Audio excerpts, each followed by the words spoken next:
Hello and welcome to Big Nem Numismatics. Today I have a lot of fun coins to share, some purchases from yesterday's show, a lot of neat CAC coins, early key dates, and some weird slabs.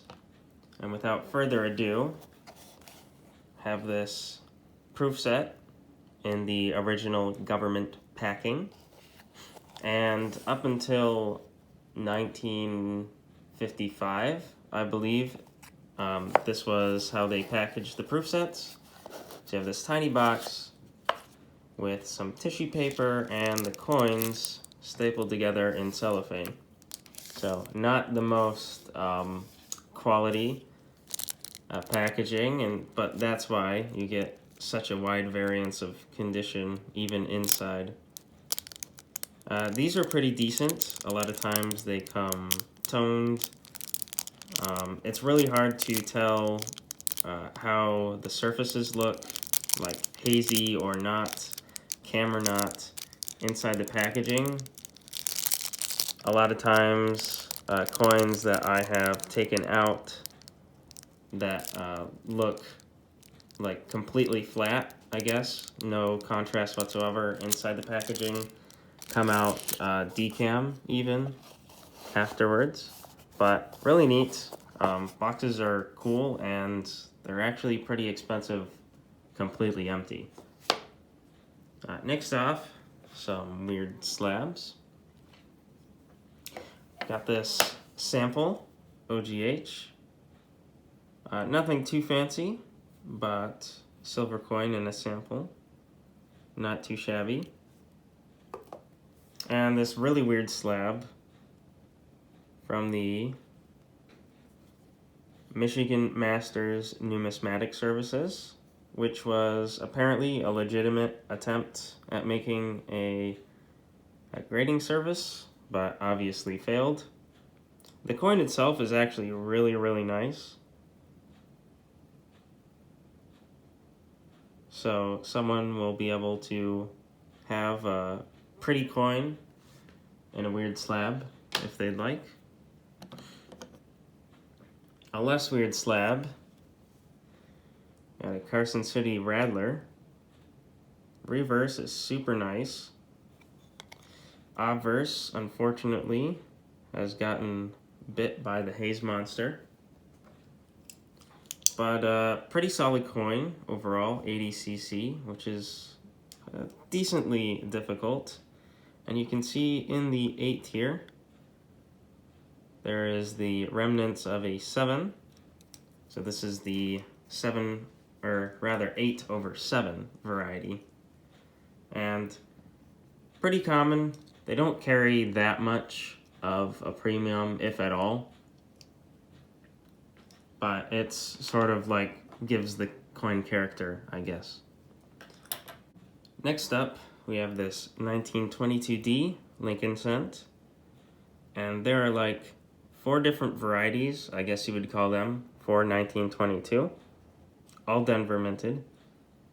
We have the 22D, which is just the plain regular coin. The 22D weak D, which is this one. The 22 no D weak reverse, so it has this reverse, but absolutely no D. And the 22D no D strong reverse, which is super big money. This one you can see just a touch of the mint mark still there. And you might be wondering why a coin with like hardly any detail is VF30, and that's because, well, if they don't have a mint mark on the coin, what do you think happened to the rest of the design when they were polishing and scrubbing the die out? So that's why the coin looks like that. On no D strong reverses, you grade it like entirely on the reverse, which is the complete opposite of like any other coin. But still a rather expensive coin. It was like $130 on sheet. Pretty neat though. And then we go to a super low ball. Got a Fairview 93cc in a super destroyed slab. But someone, well, most people would probably rather have this outside the slab. Not going to do anything that hasn't been done already. Just a neat low ball. And it's still rather expensive, which surprised me. Next off is another Carson City. 1884cc, 64 CAC. Just a run-of-the-mill Carson City. I'm not a huge fan of the toning. It looks to me like someone didn't rinse it correctly after dipping it, and the residue turned into some blue toning. But nonetheless, it should be pretty popular. I really like these blue slabs. There's a very wide variance in the quality of the coins, but there's a lot of really nice coins inside them. Next off, we got some key date Barber quarters. 1913S and AG3. This one is quite a bummer because, like, if you were just looking at the portrait, you're thinking this is a pretty nice 4. But the rims are pretty blended with the portrait, so can't get to 4 quite. Super cool coin. Barber quarters are a really hard series to collect. There's like 4 extremely hard stoppers. Another one of them is 96S. This one's a 4 CAC, and you can see it has less detail in the portrait than the 13S, but it actually has all the rims. So don't base the grade of your coin entirely on one part. Reverse, it's kind of blended, but CAC liked it. And it's just nice seeing low ball key dates. Something very wholesome about them. Another Cirque CAC coin, the Reeded Edge, an XF45. And this is like, if you're thinking about an XF coin, and this is kind of what you picture.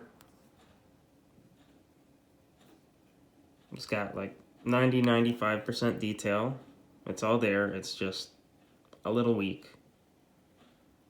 Take off like the first 5 layers or so from being in circulation. These come in 2 different varieties, big varieties. There's the 50 cents, and they also come with $half or half doll, period. Really neat. And a much different design, even though it's kind of lumped in with the original cat busts. Here is a really nice coin. Definitely not the most expensive in this group, but it's got really nice eye appeal. I really like the small coins, and they're a lot cheaper than anything else with any sort of rarity with 20th century coins. Got a touch of toning, a fingerprint on the reverse, but the surfaces are very solid. And I really like the skin on it. That nice gray look. Second to last is this 16D in VG8, which is pretty fun to see. 99% of 16D Mercury dimes are in fair 2 to good 4 holders, so pretty neat to see one with a decent amount of detail. This one's got like a cool leather look to the obverse as well. And, you know, from good to very good, it's double the price, which is quite insane, if you ask me, but that is how the market has deemed it so. And last but not least is this really cool Carson City 83cc MS66 plus CAC. And with the blue holders, you actually had to pay extra for them to even consider giving it a plus. And it's also pretty neat to see a coin reverse holdered this early. Decent color, you know, certainly not breaking the bank, but a nice added plus for the coin. And the obverse, super, super nice. I think 66 plus is dead on. Great look, just that touch of tone on the rim. It's still not quite blast white, but it has that nice like cream look to it. So this one, I'm hoping, does extremely well.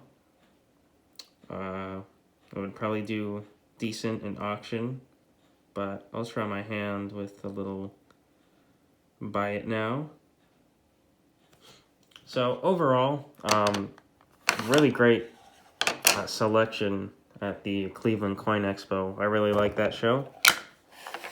I'm set up sometimes, not always. Definitely my favorite is this AG3. Just, I'm not sure why. There's just something about it that makes me like it. But very cool overall. And thank you for watching, and have a great day.